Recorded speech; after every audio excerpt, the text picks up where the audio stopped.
"Well," said Wendell as they ate, "what are you going to be tonight?" "I don't know," Harvey said. "What are you going to be?"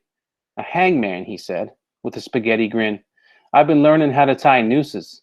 Now all I've got to do is find someone to hang." He eyed Mrs. Griffin. "It's quick," he said.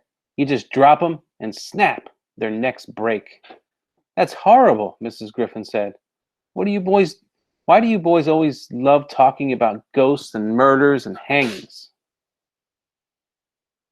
"You're monsters," she replied, with a hint of a smile. "That's what you are, monsters." "Harvey is," Wendell said. "I've seen him filing down his teeth." "Is it a full moon?" Harvey said, smearing ketchup around his mouth and putting on a twitch. "I hope so. I need blood, fresh blood." "Good," said Wendell. "You can be a vampire. I'll hang him and you can suck their blood." "Horrible," Mrs. Griffin said again. "Just horrible." Perhaps the house had heard Harvey wishing for a full moon, because when he and Wendell trepsied upstairs and looked out the landing window, there, hanging between the bare branches of the trees, was a moon as wide and as white and as dead as a dead man's smile. "Look at it," Harvey said. "I can see every crater. It's perfect." "Oh, that's just the start," Wendell promised, and led Harvey to a large, musty room which had been filled with clothes of every description. Some were hung on hooks and coat hangers, some were in baskets, like actors' costumes, still more were heaped at the far end of the room on the dusty floor. And half hidden until Wendell cleared the way, was a sight that made Harvey gasp: a wall covered from floor to ceiling with masks. "Where'd they all come from?" Harvey said as he gaped at the spectacle. "Mr. Hood collects them," Harvey said, or Wendell explained, "and the clothes are just stuff that kids who visited here left behind." Harvey wasn't interested in the clothes. It was the masks that mesmerized him. They were like snowflakes, no two alike. Some were made of wood and of plastic, some of straw and cloth and paper mache. Some were as bright as parrots, others as pale as parchment. Some were so grotesque he was certain they'd been carved by crazy people. Others so perfect they looked like the death masks of angels.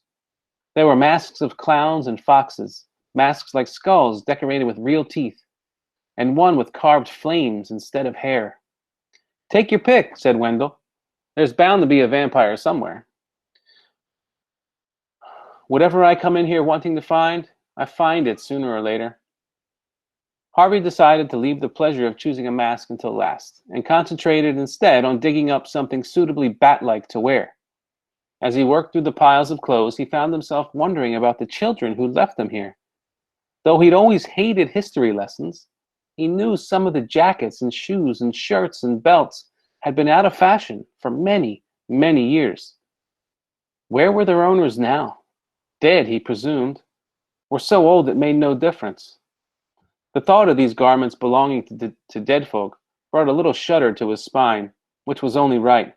This was Halloween, after all, and what was Halloween without a few chills? After a few minutes of searching, he found a long black coat with a collar he could turn up, which Wendell pronounced very vampiric. Well satisfied with his choice, he went back to the wall of faces, and his eyes almost immediately alighted upon a mask he hadn't previously seen, with the pallor and deep socks of a soul just risen from the tomb. He took it down and put it on. It fitted perfectly. "What do I look like?" Harvey asked, turning to face Wendell, who had found an executioner's mask which fitted him just well. "Ugly as sin." "Good." There was a flickering family of pumpkin heads lined up on the porch when they stepped outside, and the misty air smelt of wood smoke. "Where do we go trick-or-treating?" Harvey wanted to know. "Out in the street?" "No," said Wendell. "It's not Halloween out in the real world, remember? We're going to go round the back of the house." "That's not very far," Harvey remarked, disappointed. "It is at this time of night," Wendell said creepily. "This house is full of surprises. You'll see." Harvey looked up at the house through the tiny eye hole of his mask. It loomed as large as a thunderhead, its weather vane sharp enough to stab the stars. "Come on," said Wendell. We've got a long trip ahead." A long trip, Harvey thought. How could it be a long trip from the front of the house to the back? But once again, Wendell was right.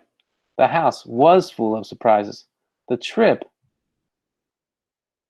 which would have been a 2-minute walk in the bright afternoon, soon became a trek that had Harvey wishing he'd brought a torch and a map.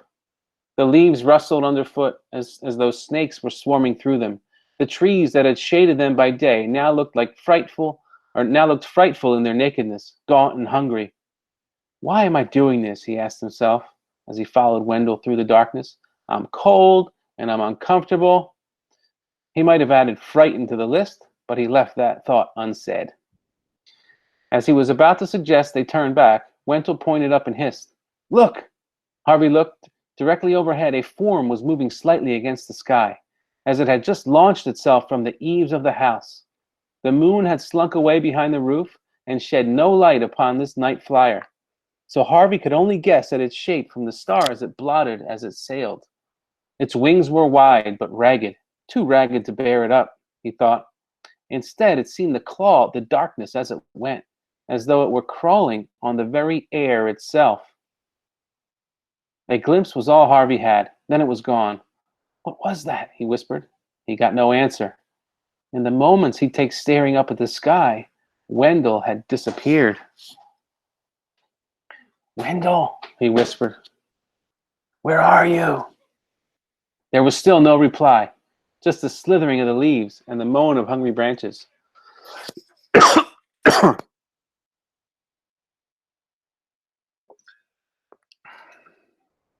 "I know what you're doing," Harvey said, louder this time.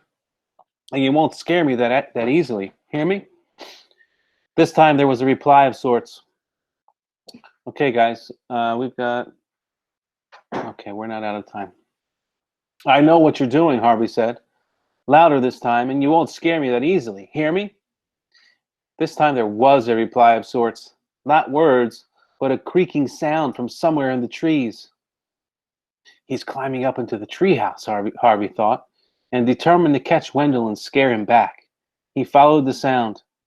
Despite the nakedness of the branches, their mesh kept all but a glimmer of starlight from falling on the groves. He slipped his mask down around his neck so as to see a little better.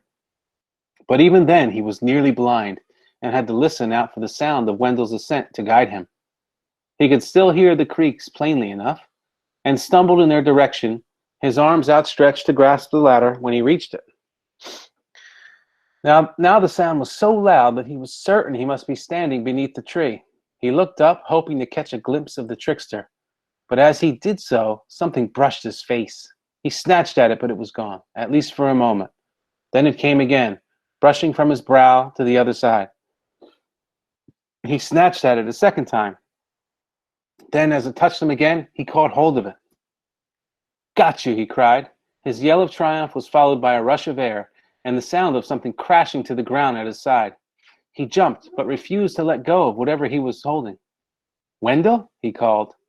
By way of a reply, a flame flared in the darkness behind him, and a firework erupted into a shower of green sparks, its light making a gangrenous cavern of the grove.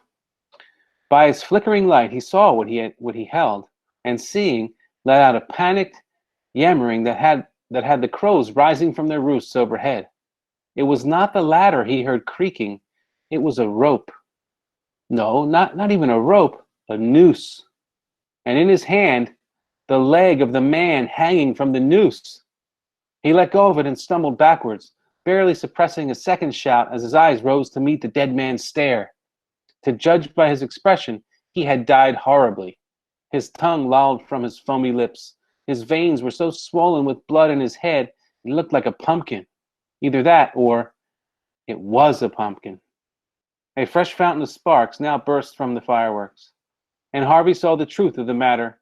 The limb he'd held was a stuffed trouser leg, the body a coat spilling bundles of cloth. That head a mask on a pumpkin, with cream for spittle and eggs for eyes. "Wendell!" he yelled, turning his back on the scene of the execution. Wendell was standing on the far side of the firework, his ear-to-ear grin lit by its spitting sparks. He looked like a little demon, fresh from the inferno, At his side, the ladder that had come crashing down to get the drama underway. I warned you, Wendell said, holding up his mask. I said I was going to be a hangman tonight. I'll get you back for this, Harvey said, his heart still beating too fast for him to see the funny side of this. I swear, I'll get you back. You can try, Wendell crowed.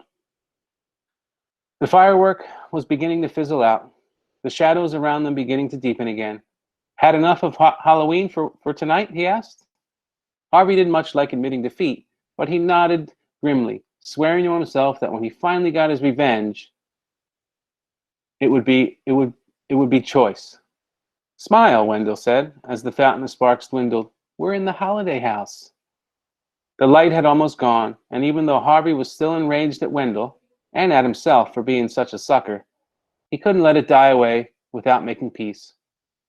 All right, he said, allowing himself a tiny smile. There will be other nights.